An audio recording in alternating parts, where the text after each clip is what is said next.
2024년 3월 말에 대통령 안가에서 만찬 모임 했다고 말씀하셨잖아요.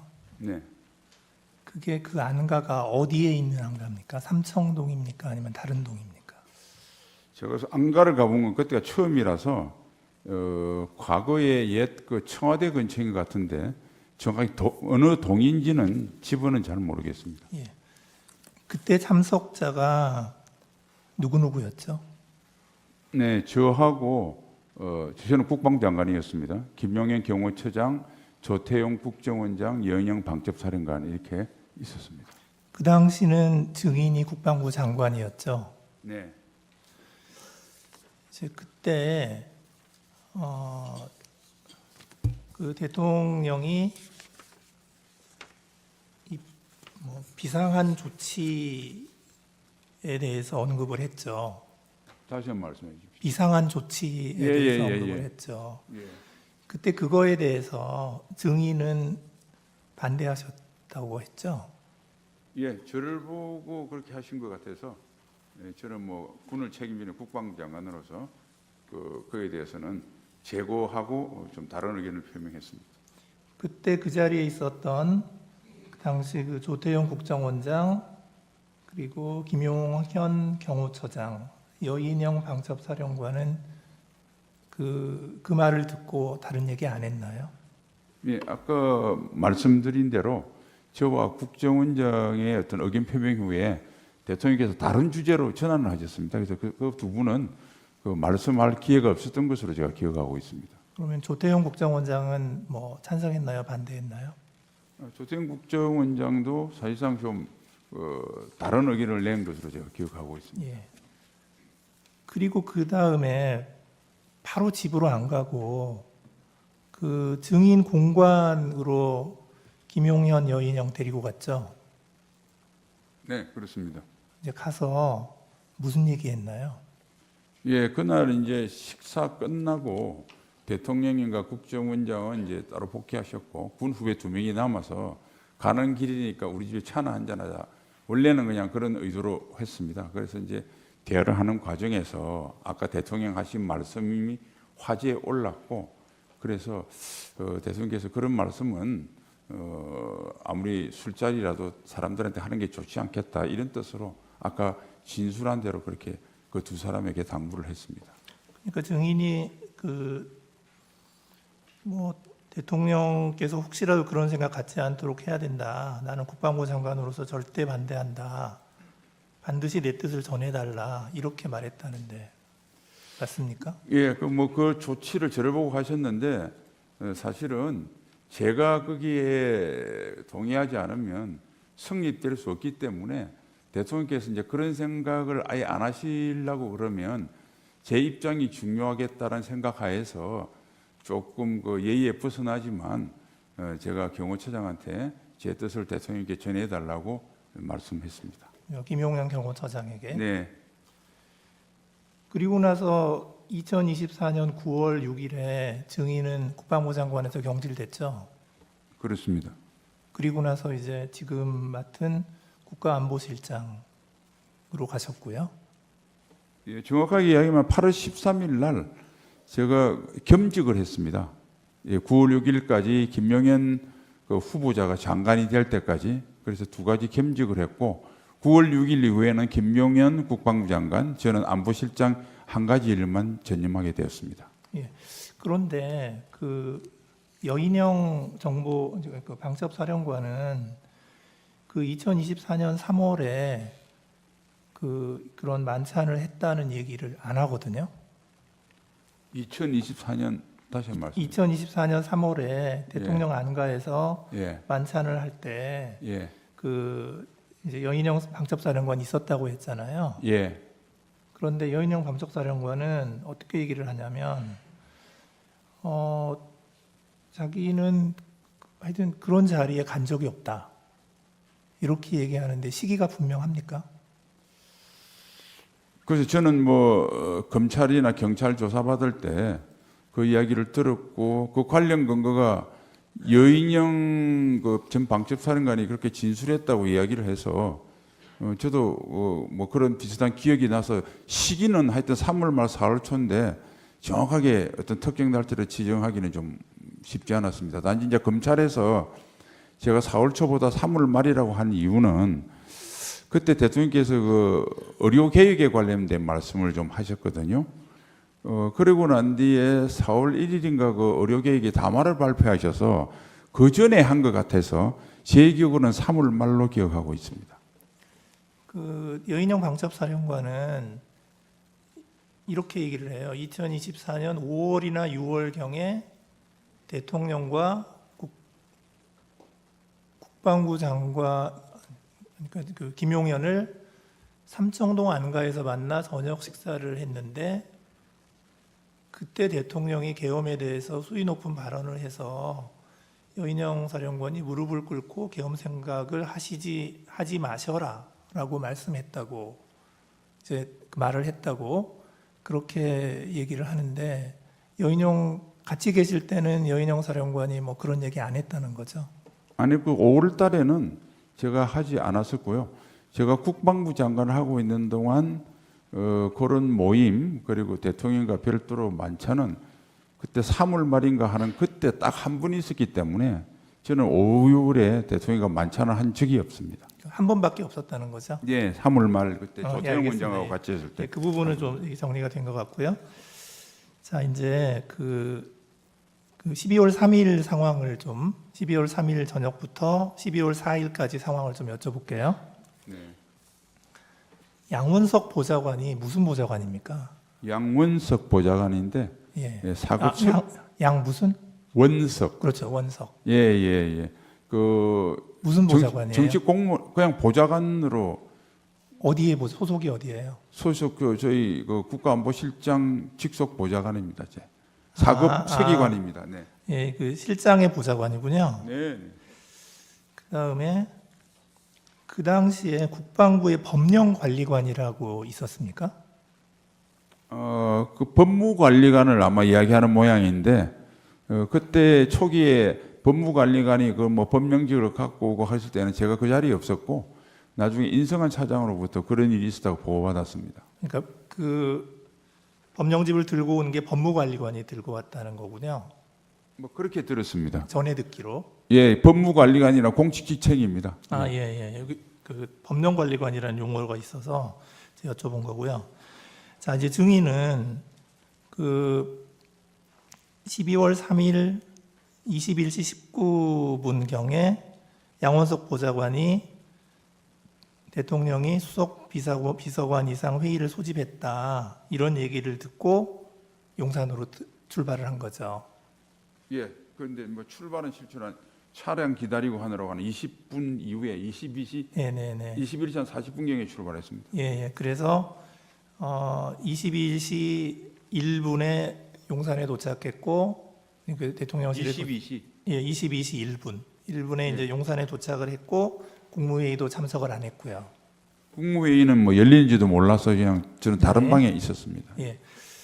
그다음에 국회에서 그 계엄 해제 의결이 01시 03분 1시 3분이 됐거든요. 이제 그런데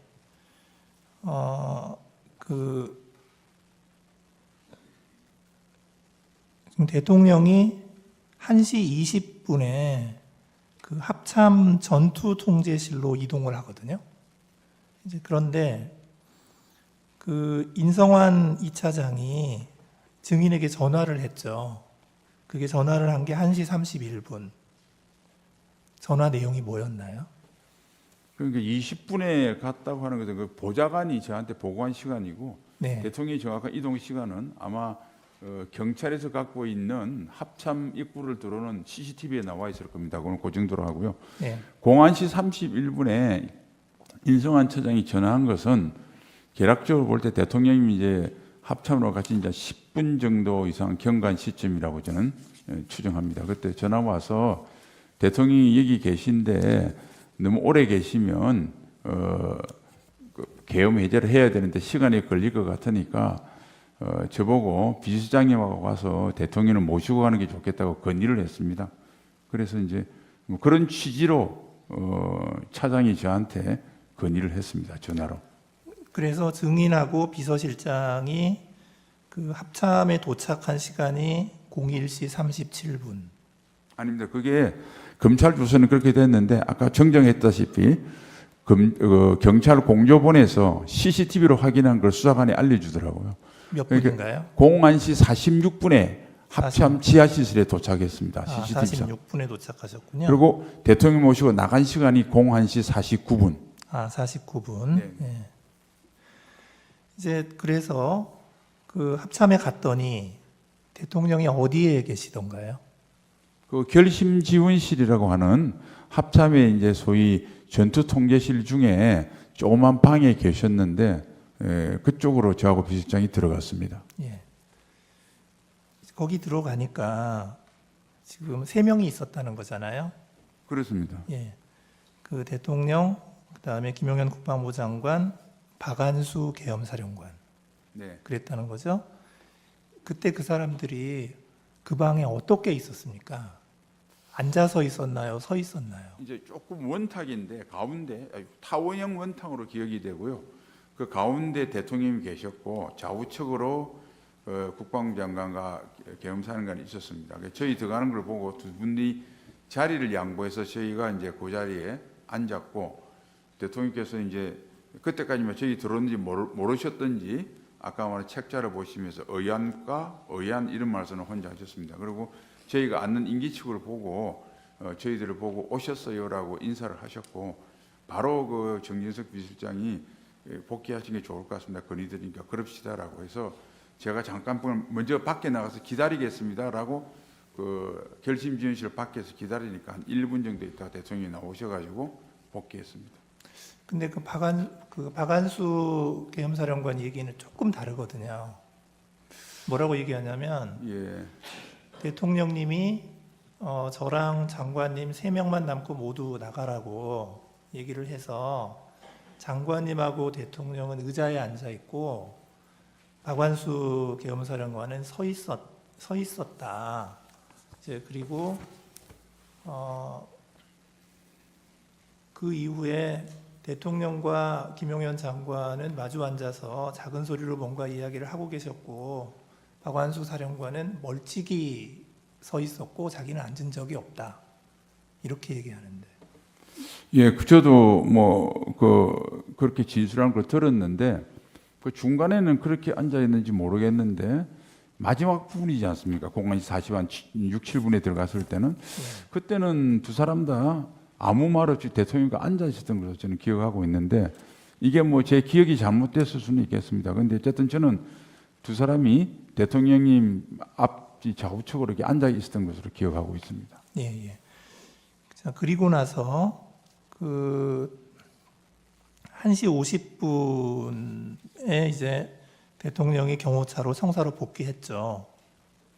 예, 그런데 시간을 보면 조금 55분쯤 될 것 같습니다. 49분에 나왔습니다. 아, 예, 49분에 나왔으니까 예, 55분쯤. 어쨌든 경찰에 있는 시간을 기준으로 하는 게 좋을 것 같습니다. 예, 경호차를 타고 이동했죠. 아, 저는 경호차가 아니고요. 아니요, 대통령. 별도, 대통령께서는 먼저 이동하셨습니다. 경호선들하고. 그러니까요. 저하고 비서실장은 재관용차로 같이 타고 그 뒤로 네네, 따라갔습니다. 네네. 네. 근데 이제 그 청사로 복귀한 시간이 아까 증인은 1시 55분이라고 그랬는데 대통령이 비상계엄을 해제 발표한 시간이 아침 04시 26분이에요. 한 2시간까지는 아니고 1시간 한 40분 정도 후인데 왜 이렇게 시간이 오래 걸렸나요? 뭐 제가 기억하고는 우선 그 총리가 들어오시고 총리가 또 그 국무회의 소집 건의를 하시고 그래서 일단은 국무위원들 소집하는 시간이 걸렸을 거고요. 그 다음에 그때 저는 이제 해제할 때는 저하고 비서실장이 배석했는데 정식 문건을 만들어서 해제에 관련된 발제를 국방부 장관이 했습니다. 그리고 그 문서도 있었고요. 그래서 그런 뭐 행정적인 정리도 좀 있었을 거고. 그럼 대통령께서는 국무회의 하기 전에 대국민 담화를 하시겠다고 그래서 또 담화문을 작성하고 이런 시간도 있을 거고 그래서 뭐 그런 시간이 소요됐을 것으로 생각합니다.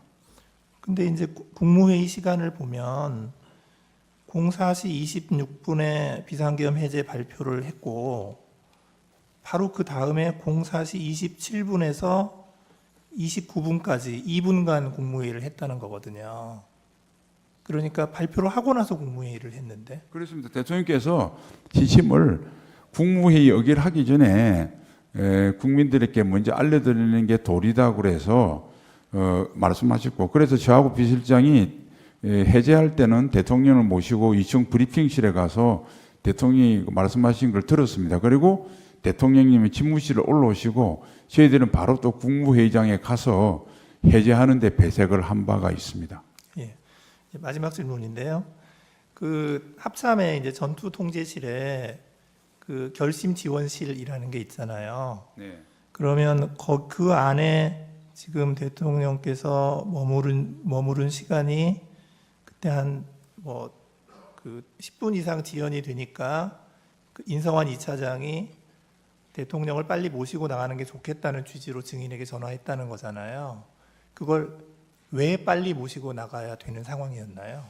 그 인성환 차장한테 전화를 한 경위를 물어보니까 인성환 차장은 통상 군에서는 그 자기가 지시를 받으면 직속 상관인 저한테 대통령을 수행해서 갑니다는 보고를 해야 되는데 보니까 보고를 안 해서 일단 그걸 보고를 해야 되겠다는 생각을 했고, 네. 그다음 본인 생각에 그 01시 31분이란 것은 인성환 차장하고 저하고 비아폰에 찍혀 있는 시간을 기준으로 하는 겁니다. 그래서 예, 전화를 해서 대통령이 좀 이게 10분 정도 지난 것 같은데 뭐 오래 있는 거는 좀 그렇다 하면서 하여튼 어쨌든 빨리 모시고 가자. 장병들도 있고 계엄도 빨리 해줘야 되는데 뭐 그런 취지로 이야기를 저한테 건의를 했습니다. 그러니까 그게 좀 그렇다. 그게 뭐가 그래서? 그러니까 계엄이 국회에서 의결을 했는데 해제를 의결했는데 대통령께서 이제 군사 지휘실에 있는 것이 장병들이 보기에 뭐 적절치 않겠느냐 뭐 이런 취지로 이야기한 것 같습니다. 자, 그러면 지금부터 잠시만 주목해 주시기 바랍니다. 제가 구독자분들을 위해서 선물 하나를 준비했는데요. 제가 항상 여러분들께 드리는 말씀이 있습니다. 뉴스만 평소에 잘 챙겨보셔도 돈이 되고 돈을 벌 수 있다라고 말씀을 드렸는데요. 여러분들은 여기 보시는 삼성전자 뉴스를 보고 어떤 생각이 드세요? 아니면 정치인들의 뉴스, 날씨 뉴스를 보고는 어떤 생각이 드시나요? 그냥 뉴스만 보고 끝내는지 아니면 이 뉴스를 어떻게 이용할 수 있는지 이 부분을 고민하고 계시는지를 되물어보고 싶습니다. 그 이유가 뭐냐 하면 제가 지난번에 여러분들께 뭐라고 말씀을 드렸었죠? 지금은 반도체 섹터를 눈여겨보셔야 한다고 말씀드렸습니다. 그리고 나서 이런 썸네일들 뉴스를 통해서 많이 보셨을 겁니다. 반도체 내용이 이슈가 됐을 때 부자들은 어떻게 생각한다? 반도체 관련주들은 뭐가 있는지, 어떤 종목이 가장 좋은지, 어디에 투자해야 돈이 몰리는지 자연스럽게 생각한다고 제가 말씀을 드렸죠. 그 이유가 뭐냐 하면 부자들이 봤을 때는 이슈가 곧 돈으로 이어지고 그 이슈가 나에게 돈을 벌어준다는 경험적 확신이 있기 때문에 부자들은 항상 이런 사회적 이슈를 관심 있게 챙겨본다고 제가 말씀을 드렸습니다. 이번에도 마찬가지인데요. 제가 지난번에 시청자분들과 함께하는 주식으로 수익 내기 이벤트를 진행했었죠. 당연히 100% 무료로 진행을 했었고요.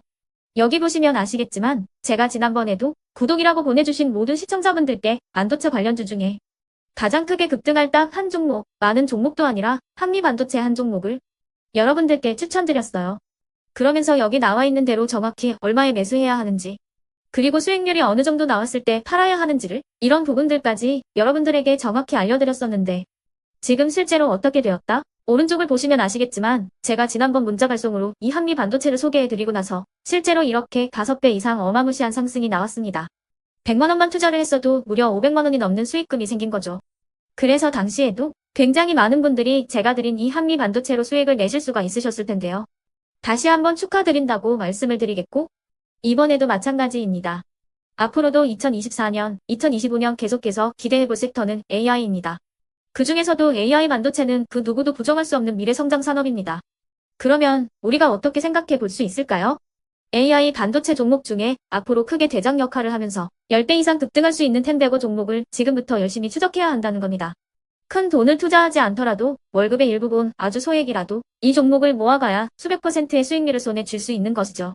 지금 여러분이 보고 계시는 이 유튜브 또한 AI 반도체와 아주 밀접한 연관이 있고 반도체야말로 대한민국의 핵심 산업으로 앞으로 더더욱 시장은 성장할 수밖에 없습니다. 그렇기 때문에 제가 이번에도 뭘 보내드리고 있냐면 지난번과 똑같이 구독이라는 문자를 보내주시면 제가 AI 반도체 관련주 중에 앞으로 대장주 역할을 하면서 주가가 가장 크게 급등할 한 종목을 여러분들께 문자 발송으로 종목명과 사고 파는 시점을 모두 알려드릴 건데요. 그 문자를 받고 여러분들이 주식으로 돈 버는 연습을 한번 해보셨으면 좋겠고요. 혹시라도 나는 주식을 하지 않는다 하시는 분들은 주변에 주식하시는 지인분들에게 말씀을 해주셔도 되고요. 아니면 연세가 있으셔서 투자가 어렵다 하시는 분들은 이 종목을 자녀분들에게 한번 사봐라. 이걸로 한번 수익을 내봐라. 이렇게 조언을 해주실 수도 있는 거겠죠. 그래서 지금 이 영상을 보시는 시청자분들 중에 나도 이번 종목이 좀 궁금하다 하시는 분들은요. 누구나 상관없이 그리고 어느 시간대나 상관없이 부담 없이 010-2514-5930번으로 구독이라는 문자 보내주시면 제가 이번에도 똑같이 무료 추천 급등주 문자를 보내드리겠습니다. 이해되시겠죠? 제 번호 010-2514-5930번으로 구독이라는 문자 보내주시면 여러분들이 직접 이슈를 통해서 돈 버는 연습을 해보실 수가 있는 거고 제가 돈을 받는 것도 아니고 투자를 대신해 드리는 것도 아니기 때문에 부담 없이 신청해 주시면 되는 겁니다. 그리고 수익이 나면 저는 다른 것은 하나도 바라지 않습니다. 제 채널에 구독, 좋아요 한 번씩만 눌러주시라 이렇게 다시 한번 말씀을 드리겠습니다.